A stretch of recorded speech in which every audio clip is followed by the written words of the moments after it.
Një nga ngjarjet më të bujshme në vitin 2018 në Shqipëri ndodhi në qytetin e Fierit.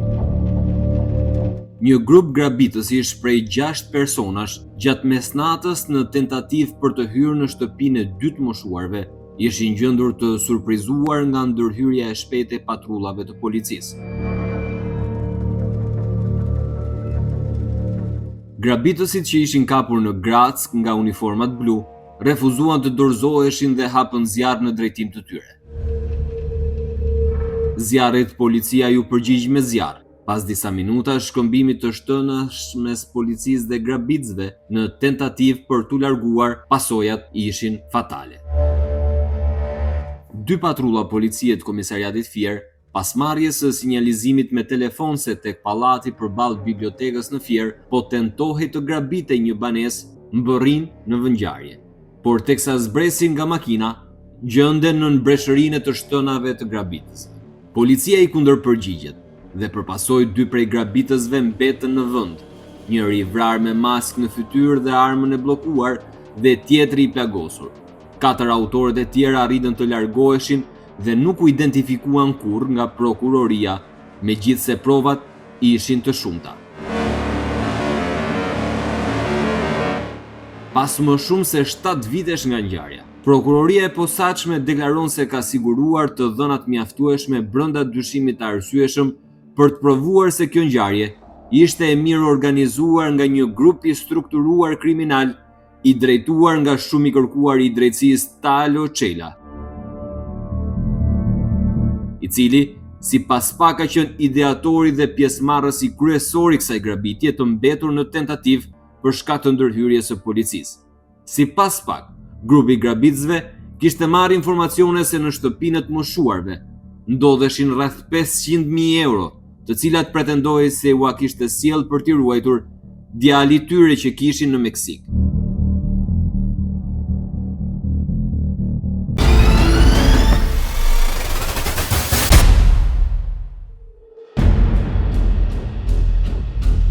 Si u përcoll ngjarja në media nga policia dhe autoritetet shtetërore, kush u arrestua dhe kush u dënua për ngjarjen.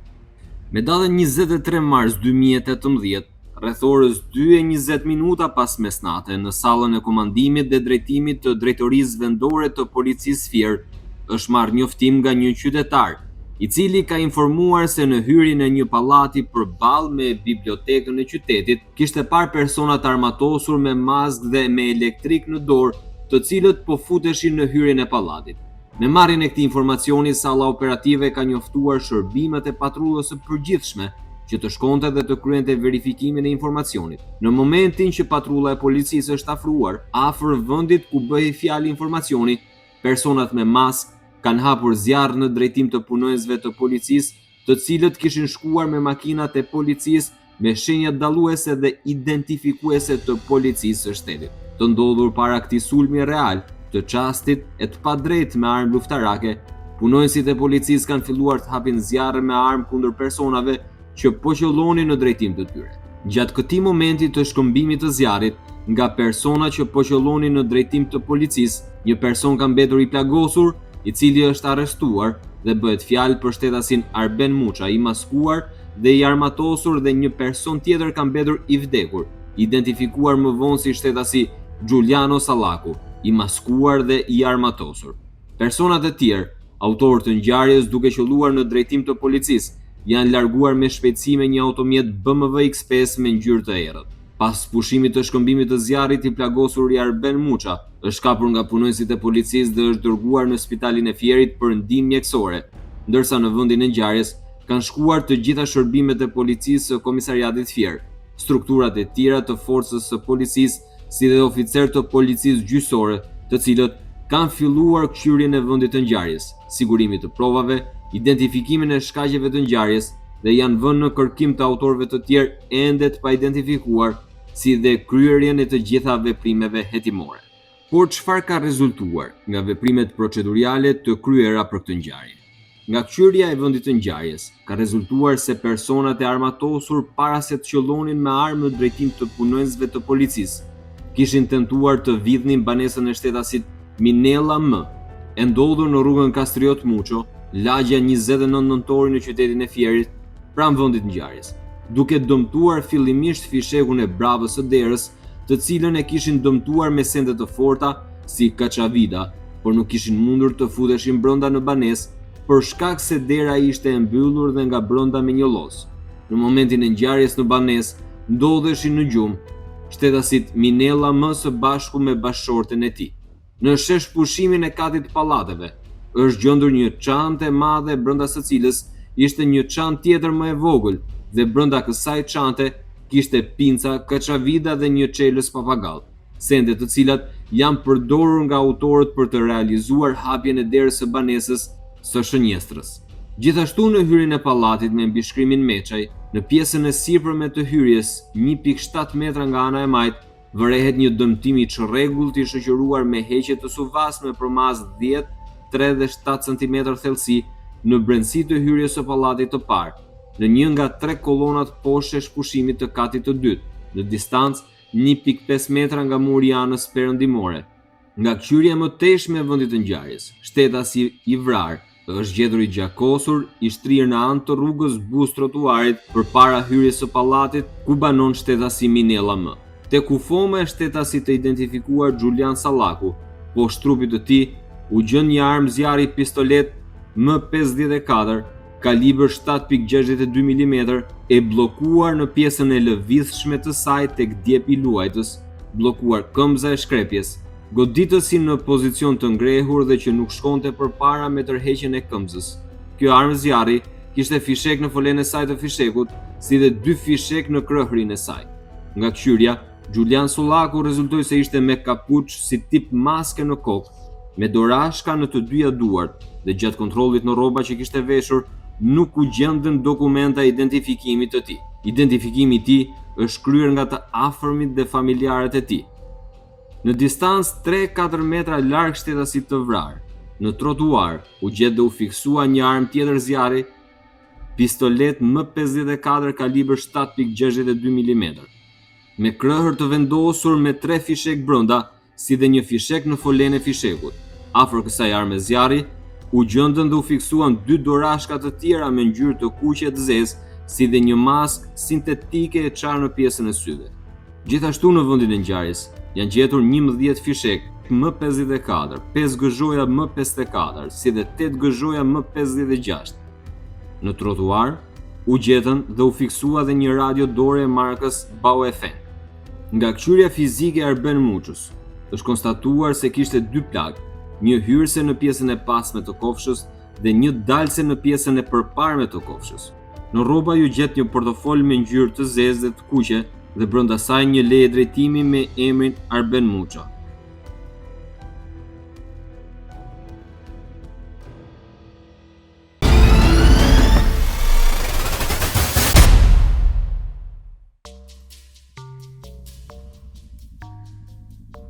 I zoti i banesës është marrë në pyetje në atë kohë nga policia dhe prokuroria dhe ka mohuar që në banesën e tij të kishte ndonjë vlerë monetare. Ndërsa të çudit fakti që Talo Çela, si lidhje shoqërore e zbuluar e Xhulian Sallakut, është marrë në pyetje në atë kohë nga policia dhe për mungesë provash është lënë i lirë.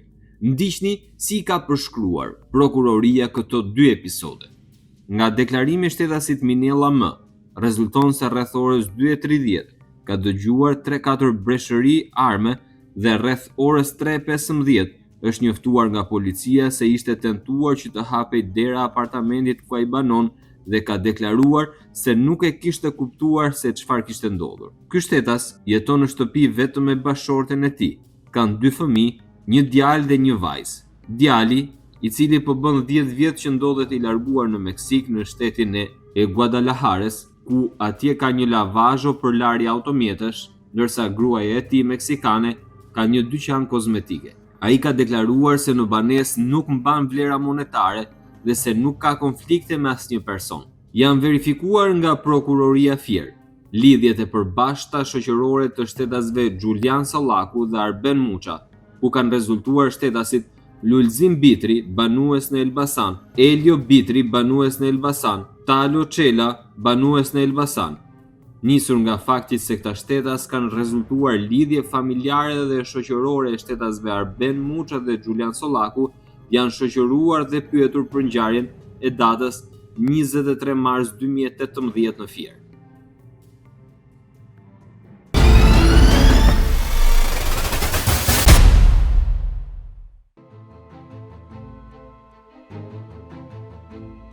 Dëshmia e Nureddin Dumanit për ngjarjen e Fierit. Në kuadër të hetimeve, SPAK i ka marrë deklarime Nureddin Dumanit në cilësinë e bashkëpunëtorit të drejtësisë në datën 17 qershor 2022. Nureddin Dumani, ndër të tjera, ka deklaruar: rreth viteve 2018-2019, Talo, Altin Doci dhe Elio Bitri më kanë treguar për një ngjarje në Fier ku kanë tentuar të kryejnë grabitjen e një banese dhe si pasojë ka mbetur i vrarë një pjesëtar i grupit, Xhulio Sallaku, dhe është plagosur Arben Muça. Pjesëmarrës të tjerë në grabitje kanë qenë Talo Çela, Elio Bitri, Altin Doci dhe djali Dine Çamit. Për këtë jam informuar veç e veç nga Talo Çela, Altin Doci dhe Elio Bitri. Kur filloi hasmëria midis nesh, Elio ishte me mua dhe më tha: si e mbrojta Kokçamin Altin Docin në Fier, le ta vriste policia, bëra gabim që e mbrojta. Ati i kishin mbaruar fishekët. Në këtë ngjarje është përdorur një makinë tip ML, e cila është çmontuar te servisi i Gençarrës. Banesa që do të grabitej ka qenë në një pallat të vjetër pa ashensor. Hapjen e derës e ka kryer Talo Çela. Roje poshtë pallatit ishte Altin Doci dhe Elio Bitri, pasi Talo i kishte më të sigurt për mbrojtje, ndërsa të tjerët në dijen intime kanë qenë larg. Njëri nga personat i ka mbajtur çantën me vegla Talos, pasi dera ishte gati për ta hapur, sepse doreza ishte e çmontuar me një çelës papagall dhe një kaçavit petë të gjatë dhe një kaçavit petë të shkurtër. Nga brenda janë dëgjuar lëvizje, ndërkohë nga jashtë Elio ka thërritur të tjerët: hajdeni se erdhi policia. Policia i kishte zënë rrugën për të shkuar te makina dhe ata janë shpërndar, nuk kanë ikur në një drejtim. Dhe këta kanë gjuajtur në drejtim të policisë pasi policia i kishte thënë ndal. Më pas policia është kundërpërgjigjur dhe aty ka mbetur i vrarë Xhulio Sallaku dhe është plagosur Arben Muça. Informacioni për këtë banesë ishte se brenda saj kishte 500.000 euro. Objektivi i grabitjes ishte një shok i ngushtë i Benqimes, i cili jetonte në Brazil ose Meksik. Atë natë para se të niseshin për në Fier, kanë shkuar tek piceria Erdogan e Petrit Çolit në zonën e plazhit, ku punonte Vilson Balla dhe vëllai i tij, Marinel Balla. Talo dhe Altini i kishin dhënë lek Arben Muçës për të mos folur për ta, pasi ai është arrestuar dhe dënuar për këtë ngjarje.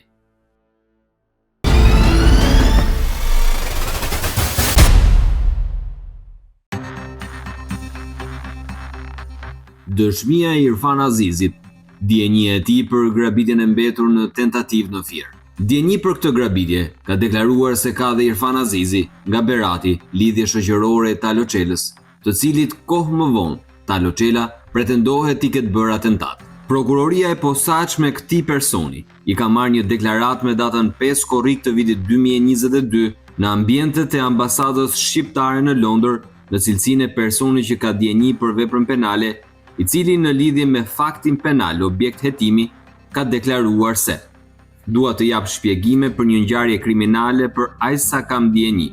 Nuk e mbaj mend mirë vitjen e saktë, por është ngjarje e grabitjes së shtetasit Minella M në Fier, rreth orës 3 të mëngjesit më ka quar SMS Talo Çela.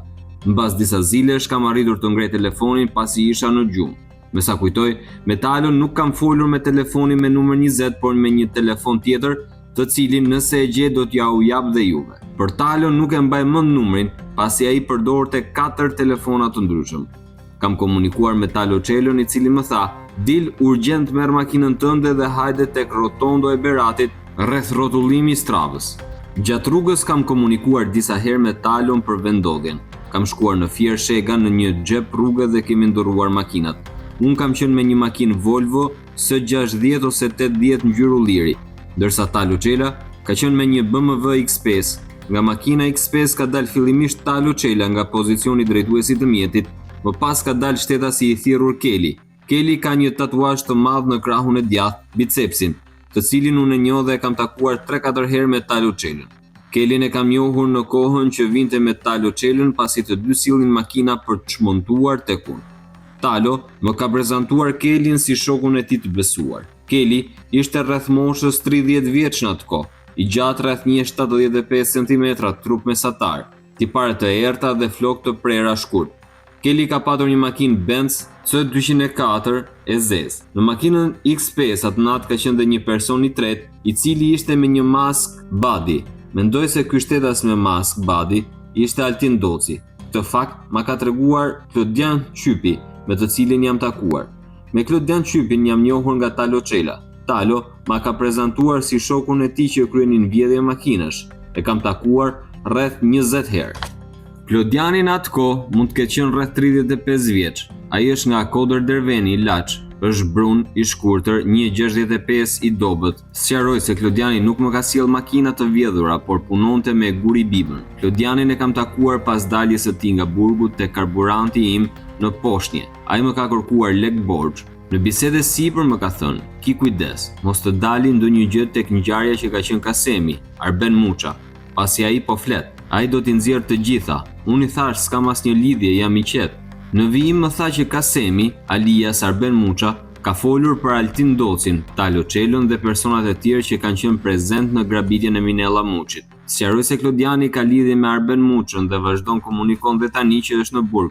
Talo Çela atë natë ka patur një mask me Scare Movie dhe Keli një mask Teletubbies.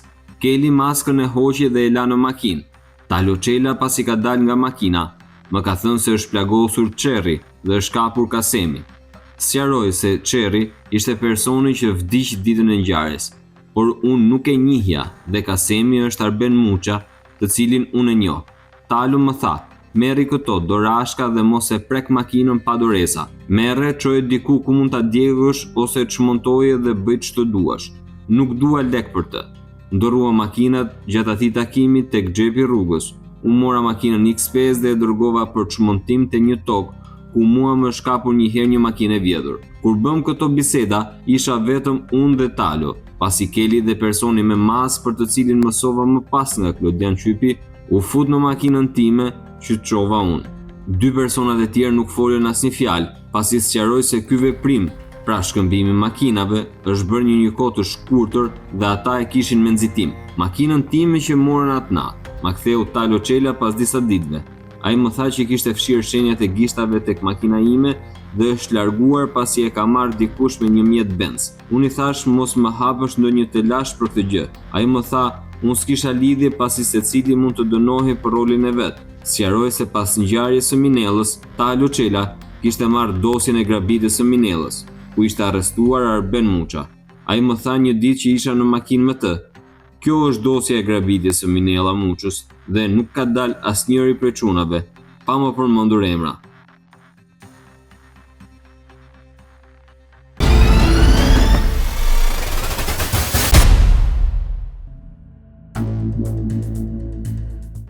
Bisedat në Sky ICC, ku flitet për ngjarjen e Fierit nga 7 persona, ku 6 prej tyre sipas pak janë të identifikuar. Në aplikacionin Sky ICC, SPAK thuhet se evidentohen biseda konkrete të zhvilluara në lidhje me këtë ngjarje nga Talo Çela, Franz Gergely, alias Çopja, Mikael Kamami, Guri Biba, Hajdar Bako, Arben Muça si dhe përdëruesi i kodit PIN Sky ICC BKF012 i pa identifikuar. Më poshtë pasqyrohen në mënyrë të përmbledhur bisedat e zhvilluara ndërmjet Talo Çelës dhe Guri Bibës. Në datën 1 gusht 2020, Talo Çela dhe Guri Biba kanë komunikuar me njëri tjetrin me SMS, tekst dhe voice recording, mesazh zanor në aplikacionin Sky ICC, ku evidentohen të dhëna me interes për një grabitje në qytetin e Fierit, ku ka mbetur i vrarë Giuliano Sollaku dhe është plagosur shtetasi Arben Muça. Shtetasi Guri Biba gjatë bisedave e ka pyetur Talo Çelën nëse Irfan Azizi ka patur dieni apo ka qenë në Fier kur është bërë grabitja. Talo Çela i ka thënë se ai nuk e dinte vendin, nuk ka lidhje, thjesht ka marrë makinën për ta coptuar. Përmbajtja e voice recording, mesazh zanor të zbardhur që shtetasi Talo Çela i dërgon Guri Bibës. "Po jo, se nuk e dinte vendin ai. Kot leshte, ai nuk e dinte vendin, makinën e lash larg. ku shkum ne, ku e lash makinën unë, pastaj nuk ka lidhje ai, nuk ka lidhje, e kuptoj unë atë punë. Atë që thu ti, e ka menu unë para teje, e la makinën shumë larg neve. Po pikërisht, e pra, atë e mori Benin në moment të fundit, i dëgjove? Atë e mori Benin atë moment fundit, e kupton? I tha hajt na nxirr makinën këtu, atë dëgjove. Na nxori makinën ai dhe i tha Beni prit këtu dhe i la Beni makinën e vet, më kupton? Kur erdha aty, unë i dhash makinën dhe i tha shik, mori makinën e Benin, ai bëri ca rrugë qorre mos ta kapnin kamrat dhe e hëngri brenda natës, e zhveshi direkt, a kupton? Kjo është puna. Me datën 1 maj 2020, Franz Çopja i dërgon një foto Talo Çelës ku shkruhet se Altin Doci po verifikohet lidhur me grabitjen në Fier, ku ka mbetur i vrarë Giuliano Sollaku dhe më pas i dërgon mesazhin me këtë përmbajtje. Kan lidh Fierin. Në vim, Talo Çela i ka dërguar Franz Çopjes se Klevi Salla po tenton të groposi Altin Docin. Me datën 21 korrik 2020, Talo Çela ka informuar Franz Çopjen se në vitin 2018 ka qëndruar i fshehur në Durrës pasi ka patur problemin e Fierit. Me datën 23 tetor 2020, Arben Muça ka biseduar në aplikacionin Sky ICC me Mikael Kamamin alias Mikael Qosja. Gjatë bisedave, Arben Muça i ka kërkuar ndihmë Mikael Qoses Kamamit lidhur me problemin që ka ai me sistemin e drejtësisë. Kjo pasi është arrestuar për grabitjen e Fierit në vitin 2018 ku ka mbetur i vrarë Giuliano Sollaku. Gjatë diskutimeve ndërmjet tyre, Arben Muça i ka propozuar Mikael Qoses se sapo të dal nga burgu do të jetë krahu i djathtë i tij. Gjithashtu Arben Muça i shkruan se pasi ai të dal nga burgu, është i gatshëm të mbrojë çdo punë të Mikaelit. Sipas pak, këtu insinuohet për të kryer vrasje për llogari të tij. Përmbajtja e mesazheve që Arben Muça i dërgon Mikael Qoses. Më kanë radhë gjitha në kurriz mua, për kokë të fëmijëve sa të dal vetëm vë gishtin ti këdo. Në datën 27 prill 2020, pas vrasjes së Besmir dhe Vitor Haxhis, është zhvilluar biseda në Sky ICC ndërmjet Mikael Qoses dhe Franz Çopjes. Mikael Qosja i ka propozuar Franz Çopjes se tani që ka ndërruar jetë i gjati, Besmir Haxhia duhet të ndihmojnë Benin duke lujtë të gjithë gurët pasi ai është shoku i Besmir Haxhis. Me datën 21 korrik 2020, Franz Çopja i ka kërkuar ndihmë përdoruesit të kodit Sky ICC BKF 012 lidhur me një problem që ka shtetasi Arben Muça. Sipas Franz Çopjes, Arben Muça gjuan për atë dhe se tani është në burg në Fier. Franz Çopja i jep detaje se Arben Muça është arrestuar lidhur me një grabitje që ka ndodhur në qytetin e Fierit. Nga bisedat, thot Spak, evidentohet se Arben Muça ka tentuar të grabisë shtëpinë e personit të quajtur Minella. Referuar komunikimeve në Sky ICC ndërmjet Franz Çopjes dhe përdoruesit të Sky ICC BKF 012, evidentohet se Franz Çopja i ka propozuar këtij personi se nëse ai i ka të njohur ose miq të tij persona që janë tentuar të grabiten nga çunat, ai mund t'i tregojë se cili është personi që i ka dhënë grabitësve informacionin. Evidentohet se Franz Çopja ka djenjë të plot për grabit dhe më pas ka treguar se informacionin grupit të grabitësve ja ka dhënë njëpi personi që do të grabitej. Sipas përdoruesit të kodit Sky ICC-s BKF 012, personi që ka dhënë punën quhet Armando. Nga biseda evidentohet se përdoruesi i pa identifikuar BKF 012 merr përsipër të ndihmojë në sistemin e drejtësisë Arben Muçën. Në datën 15 gusht 2020, Spak thot se Talo Çela ka dërguar një mesazh zanor Mikael Qoses, ku sipas të cilit i shpjegon se kur ka patur hallin e Fierit, nuk ka qenë shumë i lirë. Përmbajtja zanore e zbardhur që shtetasi Talo Çela i ka dërguar Mikael Qoses. Kur ka rënë ai Dari atëherë ka qenë verë, dakord? I çova 4 kalastren dhe 4 pilaf. Kupton, 4 kalastren dhe pilaf se ishin 4 veta në dhomë, dakord? Edhe ka qenë dhe çuni xhajes tat, kupton? Dhe ka qenë dhe Mondi. Mos gaboj, unë i njihja të gjithë dhe thash po i çoj 4 kalastren dhe 4 pilaf ja çova. Kur pata hallin e Fierit kam patur hallin e Fierit, nuk kam qenë i lirë shumë unë. Pastaj s'kisha pse u merrja me Çollakun më, se ai tha ndajmë përgjegjësitë atëherë, kupton? Kur ra për aksident pastaj unë nuk shkoja më Çollakun, se ai tha ndajmë përgjegjësitë. Pagova legët, nuk boni asnjë ditë burg, kuptove? kurse kur mbarova hallin e fierit, i dhash 100.000 lek në muaj nëntor. Nuk mi mori një pikti, më tha nuk dua të merrem me çollakun. Çoja vllajt ati, vajta ke pika e karburantit që është atje, si them unë ty, ke rrugica jote pak më poshtë se gjeta vëllaj. Në datën 27 prill 2020 të Spak, ditën që janë ekzekutuar Besmir dhe Vitor Haxhiaj, Hajdar Bako Çopja ka komunikuar në aplikacionin Sky CC me Talo Çelën. Kundër të tjera, është shprehur se duhet të nxjerrin nga burgu Arben Muçën tani, pasi na duhen njerëz. Spak thotë se nga veprimet hetimore të kryera dhe provave të siguruara, ekziston dyshim i arsyeshëm i bazuar në prova se vjedhja me armë mbetur në tentativë në dëm të shtetasit Minella M, si dhe vrasja e punonjësit të policisë mbetur në tentativë.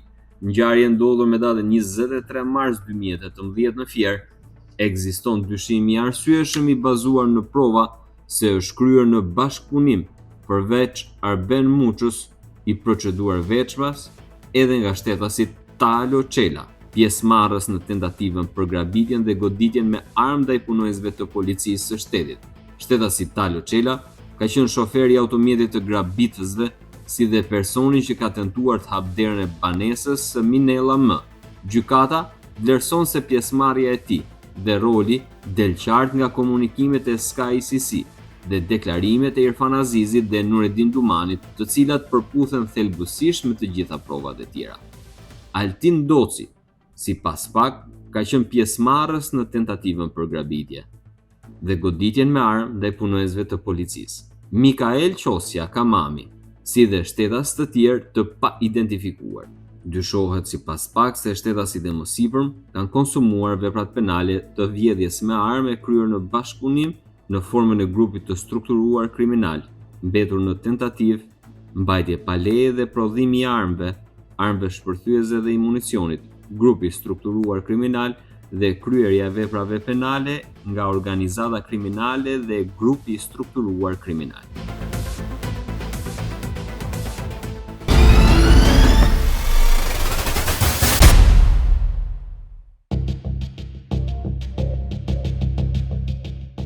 Por miqësia mes Irfan Azizit dhe Talo Çelës prishet në nëntor të vitit 2020, kur ky i fundit tenton të vrasë ish shokun e tij. Spak e akuzon Talo Çelën si qitësin e drejt për drejt në atentatin e dështuar ndaj Irfan Azizit në fshatin Poshnjë, Ura, Vajgurore, Berat me 29 nëntor të vitit 2020.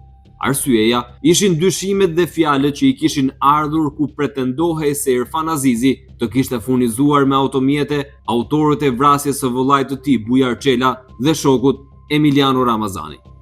Nga ana e policisë gjyqësore është marrë deklarim nga i dëmtuari Irfan Azizi, i cili ka sqaruar se me datën 29 nëntor 2020, rreth orës 18:40 minuta, un kam shkuar në karburantin e babait tim, i cili ndodhet në Poshnjë, që mban emrin Karburant Azizi, për t'i lënë 5.000 lekë të reja punëtorit të karburantit që quhet Eli, pasi ja kisha marrë më parë.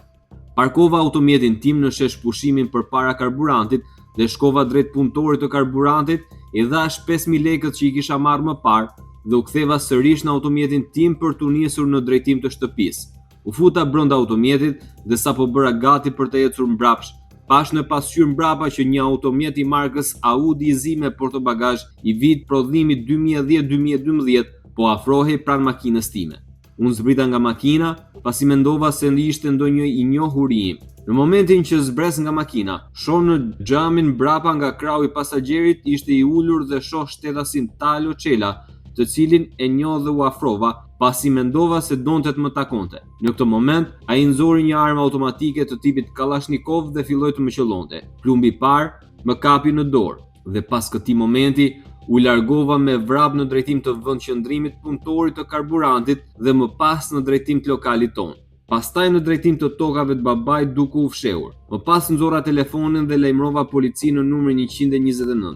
Sipas deklarimit të tij, thot prokuroria, Irfan Azizi është qelluar rreth 20 herë me kohë të ndarë, jo me breshëri, nga ana e Talo Çelës, i njohur personalisht nga Irfani, të cilin e ka patur shok dhe ka qëndruar shumë kohë me të. Mëtej ai deklaron: para 3 vitesh, këtij shtetasi i kam bler automjete të vjedhura, të cilat unë i çmontoja për pjeskëmbimi, pasi kam një vend ku shes pjesë automjetesh e cila ndodhet pranë karburant Azizit, ku ndodhi dhe ngjarja e sotme. Unë Talo Çelës i kam bler 7 apo 8 makina të llojeve të ndryshme, të cilat i kam çmontuar dhe i kam shitur për pjeskëmbimi. Nuk kam patur konflikte me të, por dyshoj se Talo Çela ka menduar se automjeti i cili mori pjesë në vrasjen e vëllait të tij, që ndodhi në Elbasan përpara disa kohësh, është shitur nga ana ime, por kjo nuk është e vërtetë, pasi unë nuk merrem me shitje automjetesh. Ai shpjegon se ka dalluar 3 persona në makinën Audi A4. Por prokuroria e posaçme i ka marrë një tjetër deklarim me datën 5/7/2022, Irfan Azizit, tashmë në Britaninë e Madhe, ku në ambientet e ambasadës shqiptare në Londër, ai ka deklaruar: "Jetoj prej vitit 2021 në Londër për shkak të atentatit që më është bërë nga Talo Çela në vitin 2020, muaj nëntor në Poshtnje." Lidhur me këtë ngjarje, unë kam dhënë shpjegime para OPG-s të policisë Beratit, por dua të jap shpjegime shtesë më të detajuara. Dua të theksoj se personi që më qelloi me armë ishte Talo Çela nga Elbasani. E kam njohur shumë mirë që ishte Talo, pasi unë këtë shtetas e kam patur shoqëri. Me Talo Çelën jam njohur në vitin 2015, pasi ai vidhte makina dhe unë ja bleja dhe i çmontoja tek servisi pranë karburantit të familjes Azizi. Me Talon jam njohur nëpërmjet Guri Bibës. Talon herën e parë kam takuar në Elbasan tek shtëpia e tij në Bradashesh në prezencën e Gurit. Shtetasit Talo Çela i kam bler 7 ose 8 makina të llojeve të ndryshme. Në vijim, shtetasi Irfan Azizi ka deklaruar arsyen që Talo Çela kërkonte ta vriste. Sipas tij, Talo Çela ishte informuar se Irfani ishte personi i cili kishte dhënë makinat e përdorura në vrasjen e shtetasit Emiliano Ramazani dhe vëllait të tij Bujar Çela.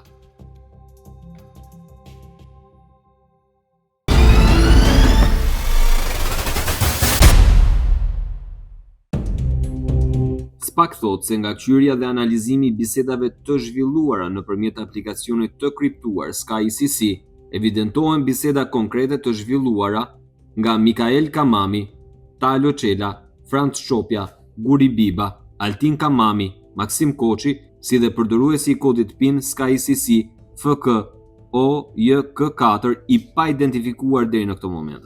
Me datën 2 qershor 2020, Mikael Qosja ka shkëmbyer mesazhe me shtetasin Talo Çela, ku kanë bashkëbiseduar për persona të cilët, sipas tyre, mund të kenë marrë pjesë në ekzekutimin e Dorian Shkozës, Besmir dhe Vitor Haxhis.